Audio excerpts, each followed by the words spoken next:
Hey, I'm waiting for my food. I had a beautiful day at service today. Wasn't what I expected, you know, but like I say, I flow by the Spirit, and it turned out better than expected. It was a moment of consecration. We was able to sit at Jesus' feet. But anyway, it's been on my mind because I've been thinking of some things, and I wanted to address something. There's a lot of women running around looking to be married, or I'm gonna say waiting to be married. Almost got something in my teeth. Waiting to be married. And that's the problem. You don't need to sit and wait nowhere. He said, a man who finds a wife finds a good thing. First of all, he got to be a man. You don't want to marry no little boy or somebody that's not going to do his position, provide. You don't want to marry somebody that becomes your biggest child, because what's the point in that? If you just marrying because you want to have sex and, get your flesh filled and all that kind of stuff, that ain't no benefit in that. That ain't what God designed. And you're going to get tired of that, and you're going to be looking for the next. You're going to be in a situation, married in a marriage where you're not happy, you're not satisfied, you're not fulfilled. You got to first be saved, sexy, and single. Saved. You got to know God. That's the one who ordains marriage. That's the one who seals marriage. Just going out here putting your name on a piece of paper and signing on the dotted line saying that you living or cohabitating with an individual, that's not marriage. Because whether you got that piece of paper or not, if you consummating, if you having sex with an individual, you're married. I've said this before. We got to be careful who we allow to project in our spirit. Men project, and their whole spirit, their lineage, their everything, their DNA, their generational curses, everything lands in the womb of a woman. And some of them make you go crazy. You got to make sure you know that man before you allow anybody to project into your spirit. So, best bet is you got to be saved. And like I say, I understand that there's some out there that don't want to wait until that piece of paper. Well, you got to have standards too. If you ain't got no standards about yourself, you'll fall for anything. I've been out there. I was married for 20 years. But after a while, you get tired and you make that decision that the next person is going to be, they're going to wait. Because I ain't going to sleep with somebody and then they talking about they're going to be my husband, and next thing you know, you can't find them. They ain't answering the phone. I'm telling these, my daughter, these boyfriends, I say, don't bring that nigga hollering and screaming. You got to buy diapers for, or whatever. You make doggone sure, you got a ring and his last name before you do that. Because I'm not taking care of no more kids. That's what I told her. And I meant what I said when I said it. But she gonna be she gonna be the woman of her life, but she understands the consequences. People make mistakes, yes. There have been times, coming out of my profession, that I've been there, done that. Like I said, all that purging, everything I had to go through, my standard is set. I could care less if anybody ever project into me. There's got to be, it's got to be it's going to cost him his name. Let's just say that. But we can hang and can be companion. We can be the best of friends. But going there in that area, yeah, it's going to cost a name. So you got to, have some standards about yourself. Don't let no man talk you into doing any and everything, because if you don't even respect yourself in that area, and he see that he can get that from you and lower your standards, he ain't gonna have no respect for you. So, and if he don't have no respect for you, that's hell for a marriage. I can't stand them ones that dictate. They want to tell you everything, like they ain't got no respect for women. You ain't gonna do this, you ain't gonna do that. Like, you got that one, the culture, the narcissistic spirits or whatever. Well, my house. As for my house, it ain't no our house. First of all, as long as it's your house, you gonna take care of it. You gonna clean it. You gonna do whatever you need to do. But it's like women supposed to just be homeless or something. They don't do nothing but be subservient to a man. That's what you got, the status quo out here. And, whether it be a wise man or just a regular man, somebody that don't know Christ, it's still the same thing. The way they talk. I'm trying to tell y'all, listen to the conversation. That's scripture. Listen to the conversation that come out there. A lot of women will stop getting themselves in trouble and stop getting into these situations if they just listen. Listen to the conversation of the man. What is he saying? Out of the mouth, the heart speaks. If he's calling you his boo, if he's calling you his babe, if he's calling you his woman, then that's what you are. But if he calling you my friend, or he ain't calling you nothing, or he just calling you Dr. Bell or whatever, being professional, then that's what he's calling you. That's how he see you. Pay attention to, out of the mouth, the heart speaks. You can see what he's got on his mind, on his heart. And then, like I say all the time, 80% is body language. What is he doing? Is he doing anything? Is his conversation lining up with what he's saying? Is it what he's doing, his body language? I'm trying to tell you, if we just take a moment to observe before we rush into a relationship, or, most of all, our flesh be burning. But if we just take that moment, take that pause, take them 3 deep breaths long enough, we can save ourselves a lot of trouble. Sometimes, they say love is blind. That's because you burning and you got to get it. You just want to be in this relationship. That's why after the honeymoon season is over, ain't nothing left for the marriage. You ain't nothing to talk about. Just sitting there. Don't even want to be with, the fun done left. Or whatever. Because that's all you got into that relationship for, was that. That's what I'm saying. Ladies, you got to have some standards. If he going to respect you, he going to wait for you. If he's going to respect you as a woman, he ain't going to push up on you and try to get you to give him your, I want to say cookie, as they say in the book, or your sweet spot. He ain't going to keep forcing you or lingering on to get that, because if he doing that, that's all he want. Some men are going to do and say what they want to do because all they want is some booty. And at whatever level or any moment that you give it to them, they happy, on to the next. So, unless yours is lined with gold and they can't find that nowhere else, they gone. So, stop looking to be married. That's your first thing. You so focused on looking to be married where you can't see nothing else. You can't see what the man is doing. You can't hear what the man is saying. Your mind is so fixed on being married to where you finding yourself in all kind of positions, all kind of situations, pocketbook drained dry because he always in there.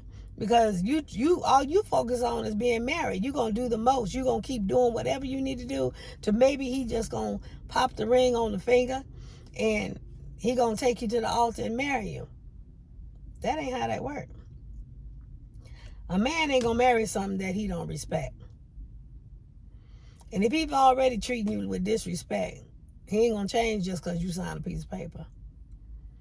If he don't respect you beforehand, 9 times out of 10, he ain't going to respect you afterwards.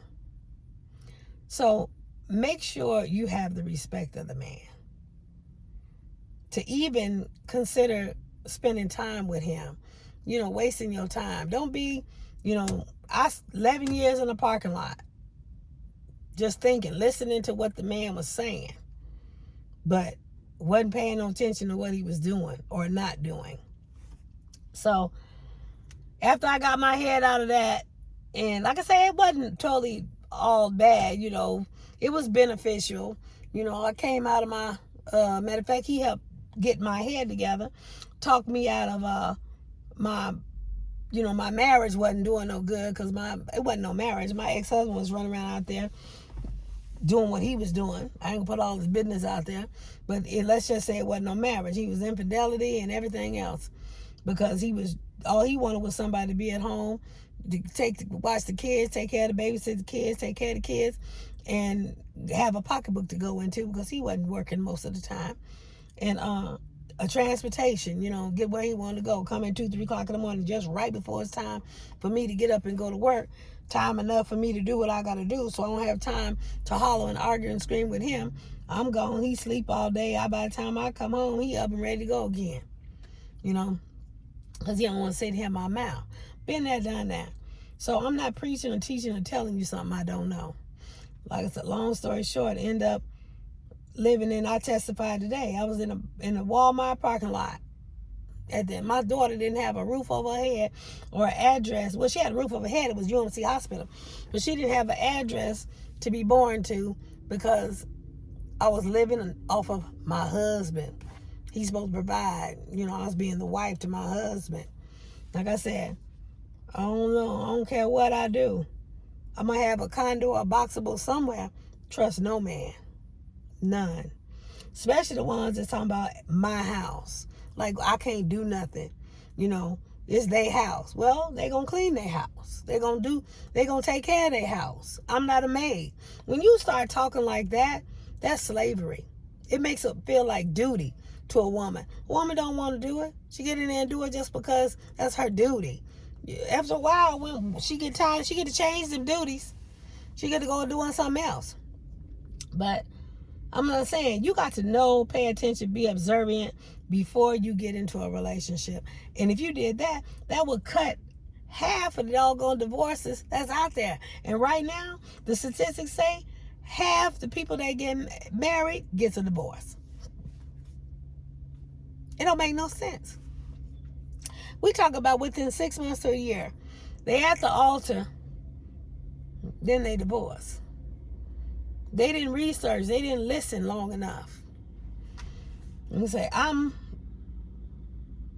in a situation. Well, let's just say I got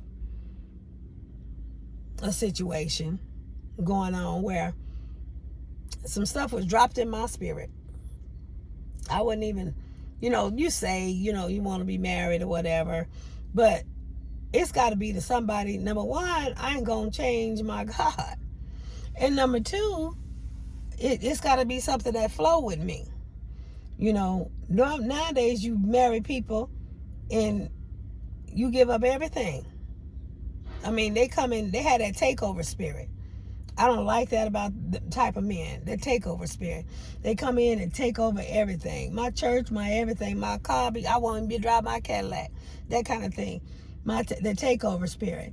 And I don't like that. I am enjoying my freedom. I'm enjoying my comfort zone.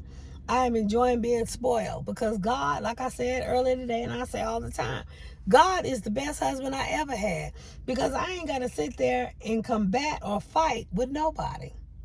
God blesses me. I didn't need no man to go buy this Cadillac. I ain't got to answer to no man for this Cadillac. I ain't got to answer to nobody but God for it. Long as I'm doing his will, obeying, obedience is better than sacrifice. I'm obeying and doing what he want me to do. I ain't got to, I'm free. My children just got grown to where we finna move out of this house, because I'm tired of spending money, rent. I'm finna buy my own. And I ain't gonna have no kids. All of that. I'm looking to retire, looking to be free. But some stuff was dropped in my lap. And I believe it's the next assignment. And my daughter always talking about, Mom, you gonna be a first lady. I say the devil is a lie. But I can see the shift. I can see how things is going. The individual I took to church today had the same dilemma going on. And listening to her, I knew what God was doing. So it's like I was taking my butt whooping to church today. But I'm like, Lord, that's not in my plan. That is not what I wanted to do. That ain't the vision that I wrote. You know, I've been taking care of kids basically, I feel like, all my life. I want to enjoy myself. Being tied down to somebody and got to answer to somebody, and no, I don't want to do that. I can submit. I ain't got no problem submitting. But I got to be careful of what I submit to. I submit to the wrong one, and like I say, my church and everything will be gone. You know, they'll come sweep everything off from under me, Cadillac and all. You know, I got to know it's somebody for me. Bible say, trust no man. But you know, God always told me that I would have a choice. I was talking about that man that I was in the parking lot for 11 years. And like I say, I can't say 11 years was wasted, because I learned a lot out of it. You know, it create the ambition and the drive that I have. Best of friends now. There was a season where we wasn't able to contact one another, although we lived like half a block away from each other. You know, God does things for a reason. So life went on, and I happened to look on my computer, on my calendar. I was looking for something, and it was June 8th. And instantly when I seen June 8th, I remembered that that was this individual's birthday. You know, when you love somebody for real, you don't forget the love. I mean, you can't stop loving nobody if you love them for real. That's what I'm saying. These people with this lust and this fake and this phony talking about I love you, but they ain't never to be found no more. You don't never see them no more or whatever. But yeah, to stand out in the parking lot with an individual that helped you get out of a situation, that took the time to speak into your life, speak into your children's life. I didn't have no money for a counselor or anything. I give kudos. So you just fall in love with something like that. That's somebody that's real, that's genuine. So for 11 years, them parking lot rendezvous, like I say, best friends for life. They never consummated nothing. They never slept with them. Nothing. But that lets you know that it's genuine. So I sat there and I saw the birthday. And I instantly remembered that that was his birthday. And I pray, because you know, I have a relationship with God. I prayed. I said, Lord, I forgot. I said, I wonder how old he is. I was like 67, 68, something like that. I say, I wonder how he doing. I say, is he still breathing? I say, did he make it through the pandemic? I said, I would sure love to hear that if he's doing well, if he made it through the pandemic. And I remembered his mother. The one that was like, oh, Lord, I hope she made it through the pandemic. His mother is like 88 or 20 years older than him. I said, I wonder how they doing. Long story short, I went on doing my work and wasn't paying no attention else. Next thing I know, I took Brianna to go get some gel for her hair. And I forgot whatever else I needed to see. Oh, I had to go pay my car payment. Put some on my car payment. I came out of there. And she went to go get some gel. And she come in. By the time she got in the car and I'm getting ready to back out, I see this truck go by. And he was in the driver's seat. And I say, do I think that's who it is? Who is that? And she said, is it him, Mama? I say, yeah, I think so. Let's go see. So we pulled around and parked in front. And I pulled around where he could catch my attention, or he could see me in the car, you know, with the windows down. Because he don't know this Cadillac. And I went and parked. And I walked like I was walking into the building. And he just staring, just looking. And I said, yeah, I just came over to say hello. See how you doing. And a big old smile came up on his face. He was so happy to see me. I like seen him long time ago. We posted that picture on Facebook. We like to say, long story short, best friends forever. I happened to look over there in the truck, in the passenger seat, and there was Mama. I say, Mama, you still here? I left him alone. I went over there to Mama. I said, Mama, you made it through the pandemic. She said, yeah. And he was telling me some situations about her and everything. But them situations didn't affect anything because she remembered who I was. She sure did. And we was talking and just comfortable with me and whatever. Or he went and talked to some other people or whatever, and I had to get on about that because, you know, when these men get to talking, they forget about what they're doing. And I said, look, I'm leaving. He finally came over. But, you know, some people you just feel like you've known forever. That's how we are.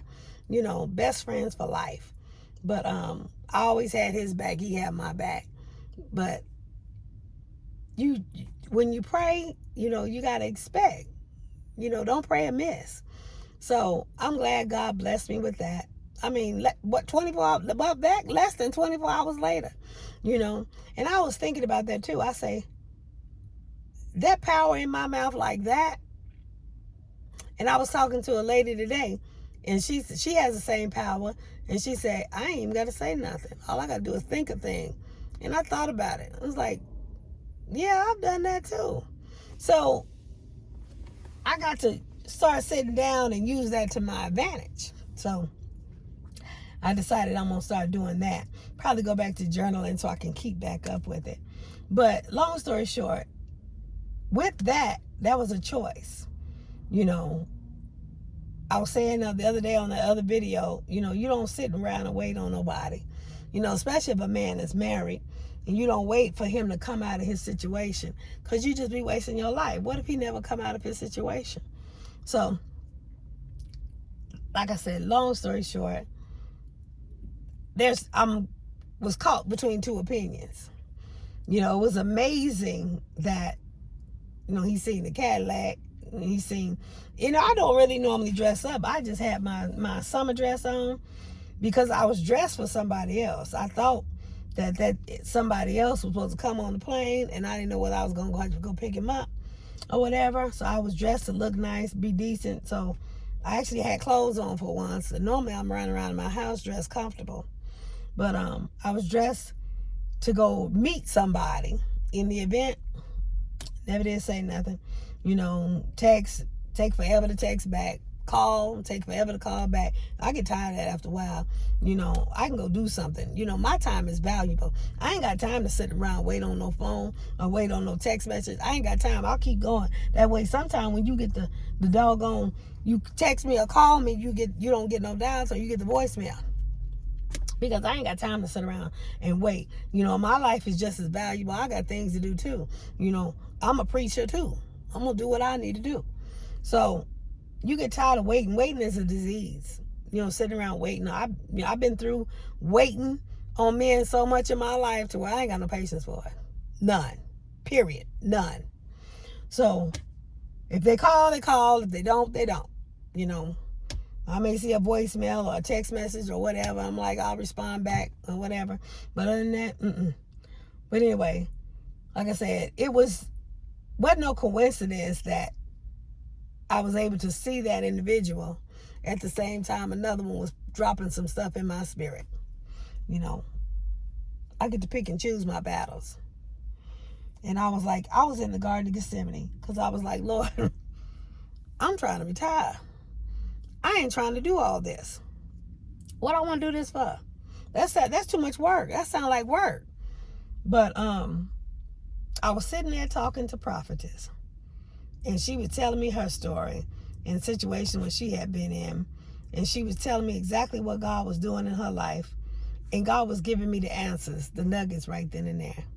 And then at service, we had worship. And God spoke. He prophesied. I knew after she said what she said, I knew the decision that I needed to make. I knew what I needed to do in order to do the will of my Father, because that's what I want to do, is do the will of my Father. So in my mind, where I could be in a situation to where I can be a caretaker while one is running around the country playing the guitar and doing bands and all this kind of stuff. I mean, I did that for a long time, basically.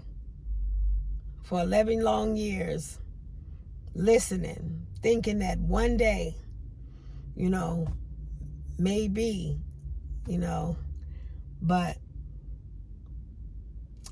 God taught me love through that situation. He taught me exactly what love was.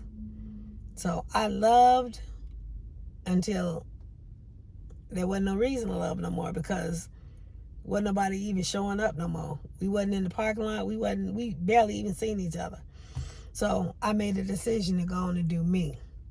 I got in school, do everything I need to do, and got the degrees, and I just said I was going to do me. But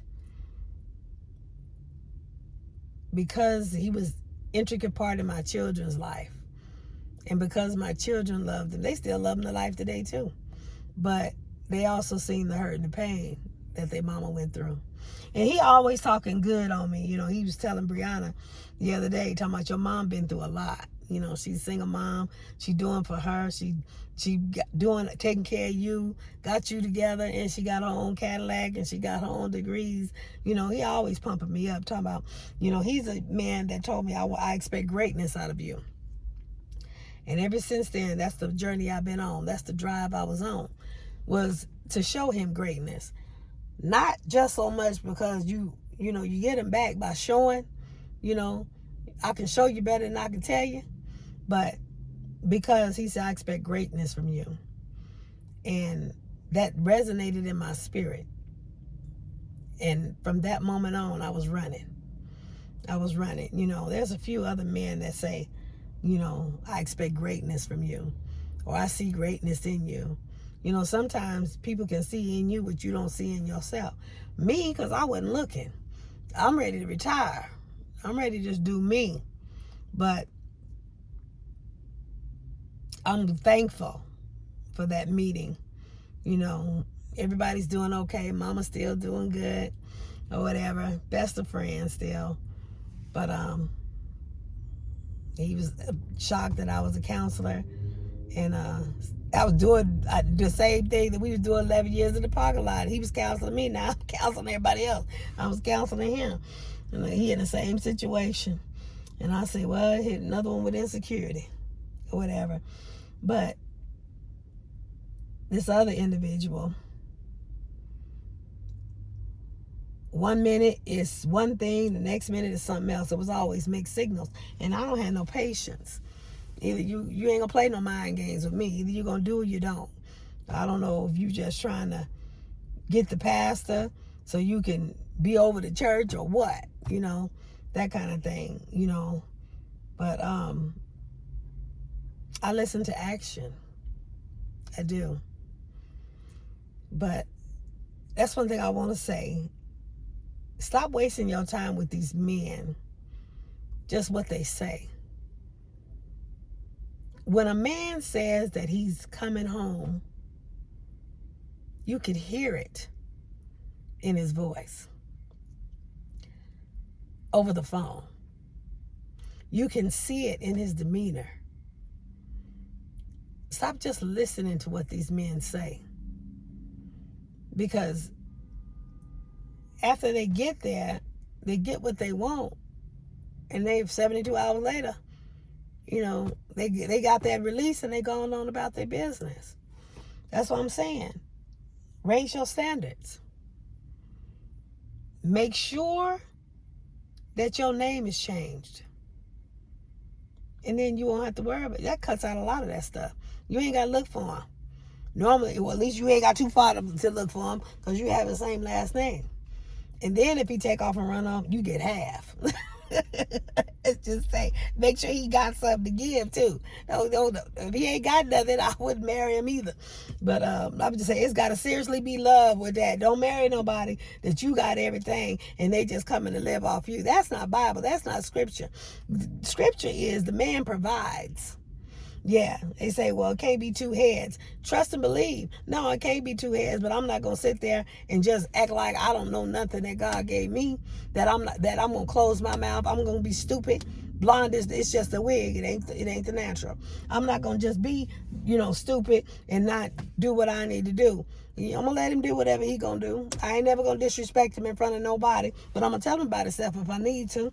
And then he can do whatever he want to do, and if he don't want to listen, he can't be around all the time. I'm going to do what I'm going to do. I'm going to do what my father allowed me to do is what I'm going to do. Because he can do what he want to do. And if he telling me something that is against my God, I'm going to my God. And I'm going to let me look here. I've been doing this X, Y, and Z. And it's been working for me.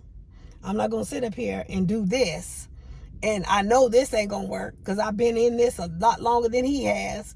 I'm just not going to do it.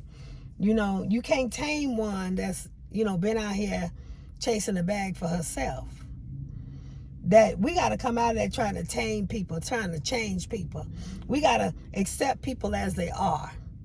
It's not mine or yours, it's it's ours. If it's not that, you just putting yourself in a situation.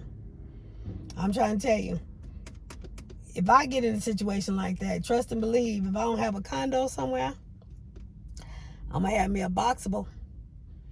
It's going to be in my name. It'd be an investment property or whatever but if I ever need it, I'm definitely going to be right there in it.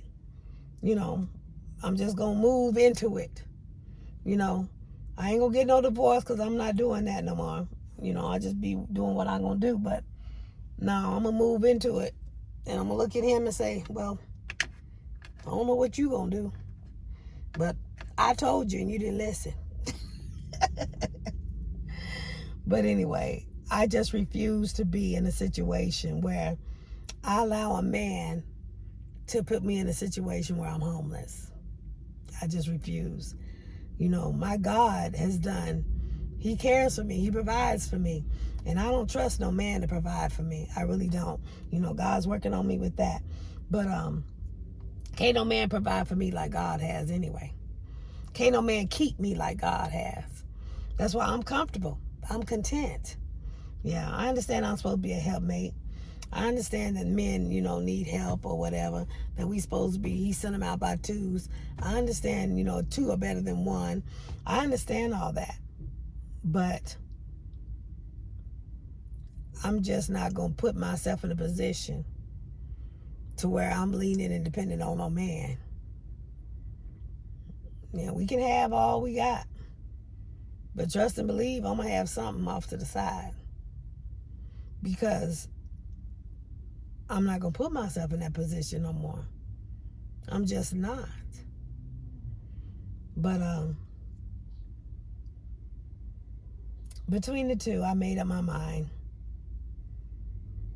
That's another thing. I could either be a caretaker or, because you got to accept the whole thing. I just got done raising kids. I wasn't trying to do nothing like that, but I'm going to do what my father say do. I'm going to accept what my father say accept. But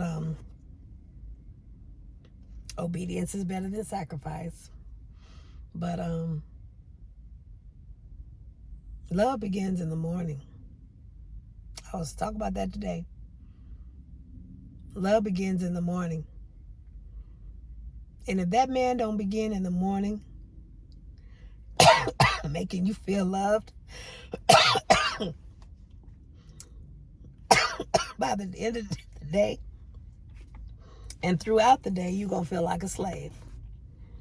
By the time it's that nighttime, you ain't going to feel like doing nothing with that individual. So, like I say, you got to observe before you get in something.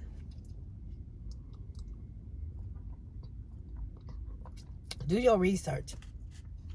Don't get in something just because your flesh is burning. I'd rather tell you go get a toy before you get something hooked up with that.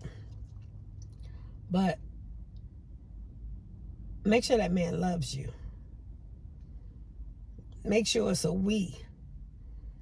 Make sure that it's a joint venture. Make sure he respects you as a woman. You know, I always respect the men in my life. You know, I treat them with push them to greatness. Even my sons or whatever. I'll never disrespect a man in front of anybody. But that don't mean I don't put up with everything either. I had put up my Baptist finger many a time and walked off and dealt with a situation when I got home or whatever. First of all, I'm not going to embarrass me. You know, I know how to act. And as far as that being prejudiced and that racist comment talk about I'm ghetto, you know, I can be ghetto. No, I don't even know what that is. I know how to be educated. I know how to say what I'm going to say and walk off. I know how to be quiet and walk off.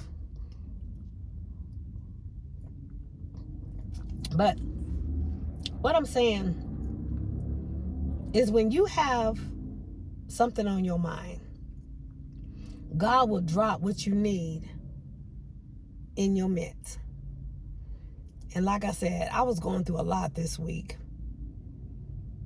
Not only did I go through that, the situation with that, to where I know what to do now, I was also going with the fact that I get tired of pastoring this church, running this church all by myself.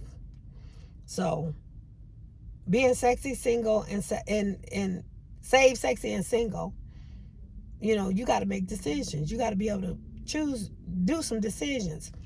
Today, I just only had to pick up one person. I knew something was going to happen because that's not normal. And I wasn't all flustered and anything. But it was a beautiful setting today. Everybody in there was on one accord. So it wasn't that push and pull. It wasn't that tug of war that it normally is. I enjoyed service today, and they said they did too. So I'm not going to be churched by myself. The other individual that was there was the other answer that God dropped in my spirit, that dropped in the house. So I listened to that spirit as well. I'm just not going to be doing it. Everybody know how to get everywhere else they want to go. They ain't got to pull on Dr. Bell all the time. I'm not going to be church all by myself and try to work. I'm going to go out here and do what I need to do to get my finances back up in order. I'm going to get back to that $5,000 a month so I can be spoiled and bougie like I want to be and comfortable. I make enough money to where I don't need no man. So, like I say, I always say need and want is two different things. But I don't want one bad enough to where it's going to take my peace. No. I don't want one bad enough to where I'll be act like a slave or a maid or something like that, disrespected. Or, I don't want one that bad. But I put myself in a position to where I didn't need no man. By the glory of God. I had money extra. My house, my kids are so small. I had to start pulling back with them. But I put myself in a position where I didn't need no man. And that's how you're supposed to be. You ain't supposed to be dependent on no man to take care of you. Yeah, he's supposed to be the provider. But that means you're supposed to take yours and have a savings account and do your own business, do what you want to do. You ain't supposed to be sitting there providing or taking care of no man. That wasn't what God said do. So I'm never going to put myself in a position to where I'm going to need a man, where he going to have to do everything. It's God. Now, I understand scripture says a single woman cares is to the God. I understand that. And a married woman cares to her husband. I understand that too. But let's just say I'm going to have something. I just ain't going to never let my right hand know what my left hand is doing. Let's just say that. Because before you know it, you won't have anything. And in my experience, a lot of men keep women like that because they don't want you to have the funds to be able to leave them. I'm too old for that. I'm too old. So, being saved, sexy, and single. You got to know exactly what you want. You got to pick and choose your battles. Everybody ain't going to be the way you want them to be. You got to observe. You got to listen to their conversation. They will tell you about themselves. And that's being out their mouth and out, what their behavior. If what they saying and their behavior ain't lining up, then you already know. That's lying. So have some standards about yourself. That way, if he want to do all that and mess you up after that, he going to have to go through a whole lot to get out of. Make sure that the paper is signed, the ceremony is made, and the ink done dried. And then, like I say, you can save out a whole lot of insecurity. And because naturally, after they get what they want, that's what females do. People change. They can't go too far if they had to, you hold that standard.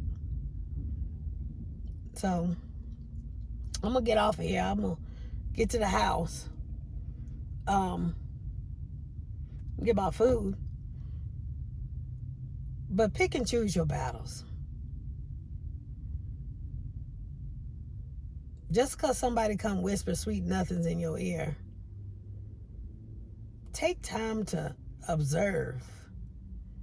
Don't just run into something. And then listen to God. Be listening for God.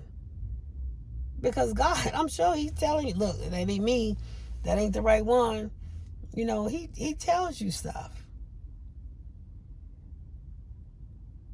Like I said, today I got my confirmation. I know what I'm to do. I know what I got to do. It wasn't no coincidence that I got a choice to stand in the parking lot for, another 11 years? Or move forward with another individual.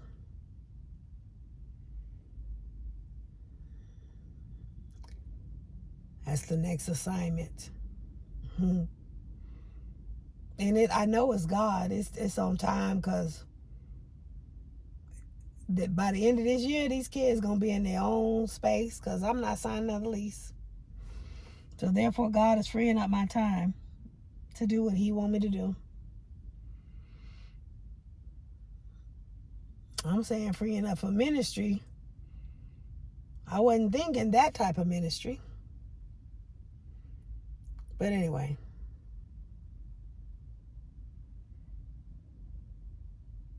I'm going to get out of here. Be encouraged. Stay blessed.